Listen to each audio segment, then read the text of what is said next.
የአዲስ አበባ ትራንስፖርት ቢሮ የታሪፍ ጭማሪ በሚያደርጉ አሽከርካሪዎች ላይ 5000 ብር ቅጣት ሊጥል ነው። አሽከርካሪዎች የታሪፍ ጭማሪ ከማድረግ ልትቆጠቡ ይገባል። ጉዳዩን በዝርዝር ትሰማላችሁ።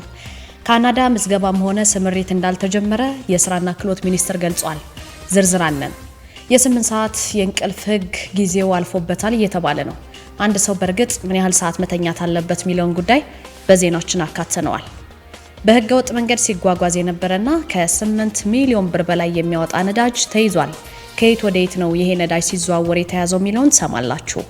በዝዋይ ማረሚያ ቤት ከፍተኛ ውጤት ተመዝግቧል። 12ኛ ክፍል ሀገር አቀፍ ፈተና ከተፈተኑ 23 ታራሚ ተማሪዎች መካከል 22ቱ አልፈዋል።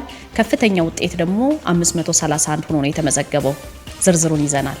በህንድ ሀገር አሳዛኝ ክስተት ተከስቷል። በአንድ የግል ትምህርት ቤት የ6 ዓመት ህፃን በመምህሩ በጥፊ ከተመታ በኋላ ተዝለፍልፎ ህይወቱ ሊያልፍ ችሏል።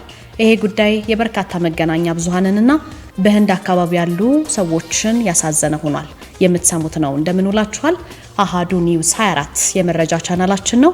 ከዚሁ ከአሃዱ ሬዲዮ ወደ እናንተ የምናስተላልፈው ተጨባጭ የሚመጥኗችሁና የሚወስኗችሁ መረጃዎች ብቻ የምናደርስበት የዜና ቻናላችን ነው።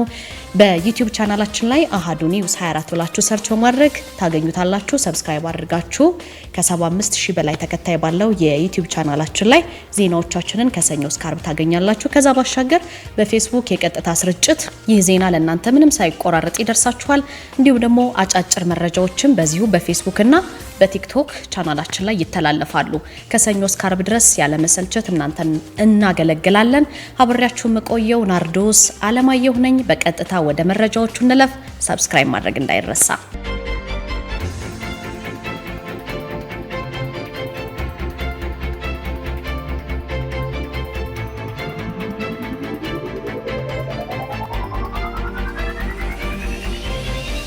አዲስ አበባ ትራንስፖርት ቢሮ የታሪፍ ጭማሪን በተመለከተ አዲስ መረጃ አሰምቶናል። የታሪፍ ጭማሪ በሚያደርጉ አሽከርካሪዎች ላይ 5000 ብር ቅጣት ሊጣል ነው። የአዲስ አበባ ትራንስፖርት ቢሮ የኦፕሬሽን ዘርፍ ምክትል የቢሮ ኃላፊ የሆኑት አቶ ዳኛቸው ሽፈራው ከመገናኛ ብዙሃን ጋር ቆይታ አድርገው ነበረ። እሳቸው እንግዲህ እየተስተዋለ ያለውን ያልተገባ የትራንስፖርት ታሪፍ ጭማሪና የመስመር ማሳጠር ችግሮችን ለመቅረፍ የከተማው ትራንስፖርት ቢሮ የተለያዩ እርምጃዎችን እየወሰደ እንደሆነ ነው ያስታወቁት። ቢሮ ታዲያ የህዝብ ትራንስፖርት ታሪፍን በማጥናት በማስወሰን ረገድ ትልቅ ኃላፊነት እንዳለበትም ገልጸዋል። የቢሮ የስራ ኃላፊ የታሪፍ ተግባራዊነቱን በቅርበት የተቆጣጠሩ እንደሚገኙ ነው የሰማነው። በከተማዋ ከሚንቀሳቀሱ ከ15000 በላይ የህዝብ ትራንስፖርት ሰጪዎች መካከል አብዛኞቹ በህጋዊ መንገድ አገልግሎት እየሰጡ ቢሆንም አንዳንድ አሽከርካሪዎች ታዲያ ህዝቡን ሲያማርሩ እንደሚስተዋል ነው ተመልክቷል የተባለው። በዚህ መሰረት ባለፈው ዓመት ብቻ ከ120000 በላይ የሚሆኑ አሽከርካሪዎች ላይ የተለያየ ደረጃ ያለው አስተዳደራዊ እርምጃ መወሰዱ ነው የተሰማው። ከነዚህ አሽከርካሪዎች መካከል 25% ያህሉ ከታሪፍ በላይ ሲያስከፍሉ የተገኙ ናቸው። ቀሪዎቹ ደግሞ መስመር በማሳጠር እና እንደዚህ አይነት መሰል ጥፋቶች የተመዘገቡባቸው ናቸው ማለት ነው። እርምጃው በገንዘብ ቅጣት ብቻ የሚወሰን ሳይሆን ጥፋቱ ተደጋጋሚ ሆኖ ሲገኝ እስከ ስራ ማገድ ድረስ የሚደርስ ጥብቅ ውሳኔ እየተወሰደ እንደሆነ ነው የተገለጸው። ስለዚህ ይህንን ችግር በዘላቂነት ለመፍታት ቢሮ በ9417 ነጻ የጥቆማ መስመር አማካኝነት ከህዝቡ መረጃዎችን እየተቀበለ ነው። ህብረተሰቡ የታሪፍ ጭማሪ ሲያጋጥመው ወይም የሆነ ቦታ እየሄደ አላስፈላጊ ታሪፍ ካየ የአሽከርካሪውን ታርጋ ቁጥር በመያዝ ጥቆማ እንዲሰጥ ጥሪ ቀርቧል ማለት ነው። ከዚሁ ጋር በተገናኘ እንግዲህ ቅጣቱ 5000 ብር እንደሚሆን የወጡ መረጃዎች ያሳያሉ።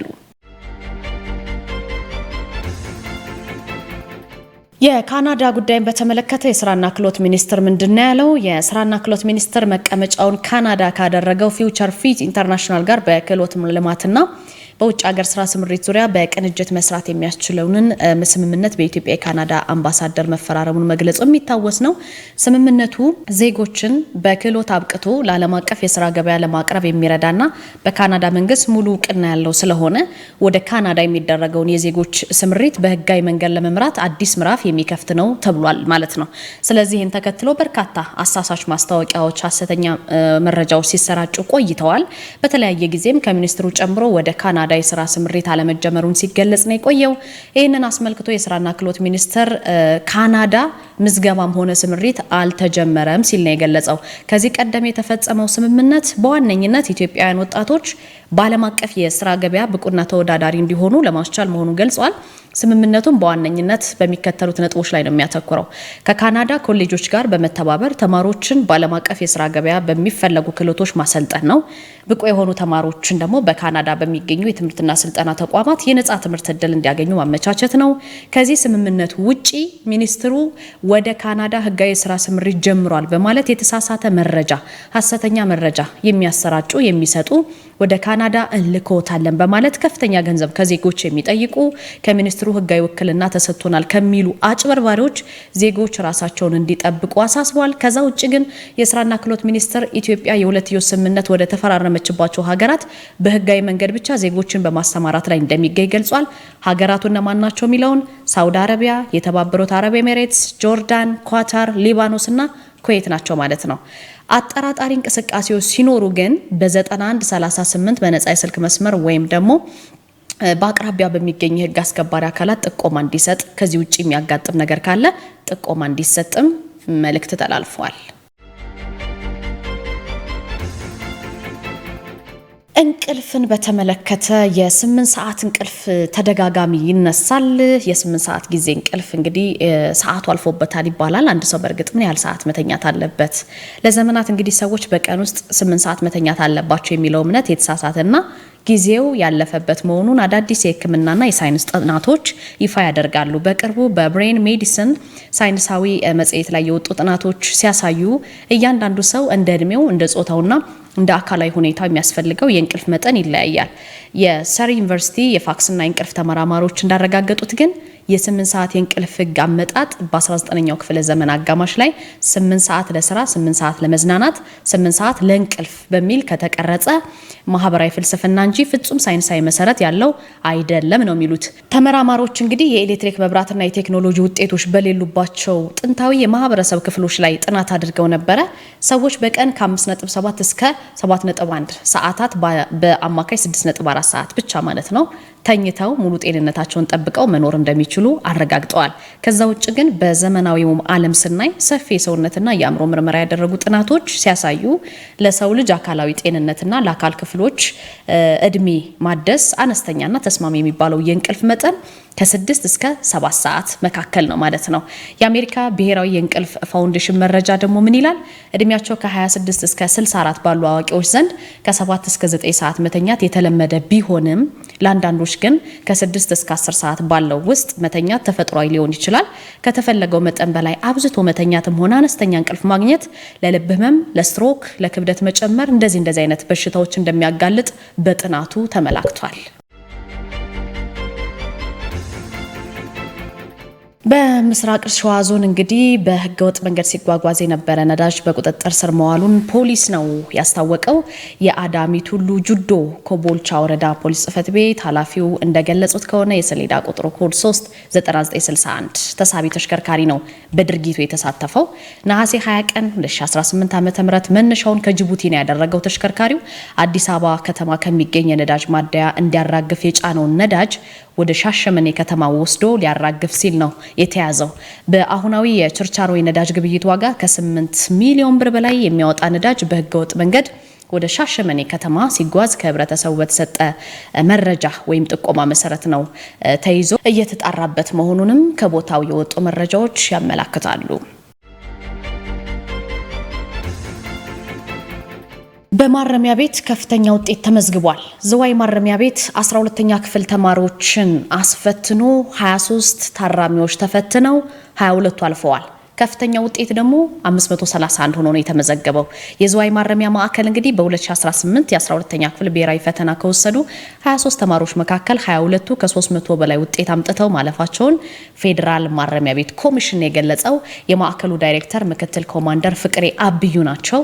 የማዕከሉ የትምህርት ስራ በታራሚዎች ላይ አዎንታዊ ለውጥ ከማምጣቱ ባለፈ በትምህርት ዘርፍ ከፍተኛ ውጤት እያስመዘገበ ይገኛል ነው ያሉት። በዚህ መሰረት በያዝነው 2018 ዓ.ም የ6ኛ እና የ8ኛ ክፍል ትምህርት የተከታተሉ ታራሚ ተማሪዎችን 100% ማሳለፍ መቻሉን ዳይሬክተሩ ያስታውሳሉ። በተመሳሳይ የ12ኛ ክፍል ብሔራዊ ፈተና ከወሰዱ 23 ታራሚዎች መካከል 22ቱ 300 እና ከዛ በላይ ውጤት አምጥተው ማለፋቸውን ተገልጿል ማለት ነው። ከፈተናው ተሳታፊዎች መካከል 22 ተማሪዎች የተሳካ ውጤት አምጥተዋል። ታራሚዎቹ በትምህርት እንዲበረታቱ ወደ ማህበረሰቡ ሲመለሱ ደግሞ ጠቃሚ ዜጋ እንዲሆኑ ለማስቻል የሚደረገው የማረምና የማነጽ ስራ አንዱ አካል መሆኑንም ዳይሬክተሩ ገልጸዋል። የዘዋይ ማረሚያ ማዕከል ታራሚዎች የእረምት ጊዜያቸውን በአግባቡ መጠቀም፣ ትምህርታቸውን በመማር የተለያዩ እውቀትና ክህሎቶች እንዲያዳብሩ ከተፈቱ በኋላም ደግሞ ማህበረሰባቸው ላይ ደግሞ ጥሩ ሚና እንዲጫወቱ የተለያዩ የማረምና የማነጽ ፕሮግራሞችም ተከናውነዋል ማለት ነው። በማረሚያ ቤቱ በትምህርት የተመዘገበው ውጤት ታራሚዎችን በማረም በማነጽ ሂደት ትምህርት ያለውን ወሳኝ ሚና ትምህርት ያለውን ጠቃሚነት የሚያሳይ ስኬት መሆኑንም ተናግረዋል። እሳቸው ኮሚሽኑ በአዲስ አበባ ከፍተኛ ጥበቃ ማረሚያ ማዕከል ያስፈተናቸው የ12ኛ ክፍል ተማሪዎች ውጤትም ተጠቃሎ ሲታወቅ ለሕዝብ ይፋ እንደሚደረግ ይጠበቃል። መረጃውን ያገኘነው ከፌዴራል ማረሚያ ቤት ኮሚሽን ነው። በህንድ የተከሰተ አንድ አሳዛኝ ክስተት የመላውን መገናኛ ብዙሃን ቀልብ የሳበ ሆኗል። ህንድ ሀገር ላይ በአንድ የግል ትምህርት ቤት የ6 ዓመት ህፃን ልጅ በጥፊ ሲመታ በቪዲዮ ተሰራጭቶ ነበረ። ክስተቱ በትምህርት ቤቱ የክፍል ውስጥ የደህንነት ካሜራ ተቀርጾ ነው የቀረው። ይሄም በዓለም አቀፍ ደረጃ በፍጥነት ተሰራጭቷል። መምህርቷ ህፃኑን የቤት ስራ አልሰራህም በማለት በጥፊ እንደተመታ ተገልጿል።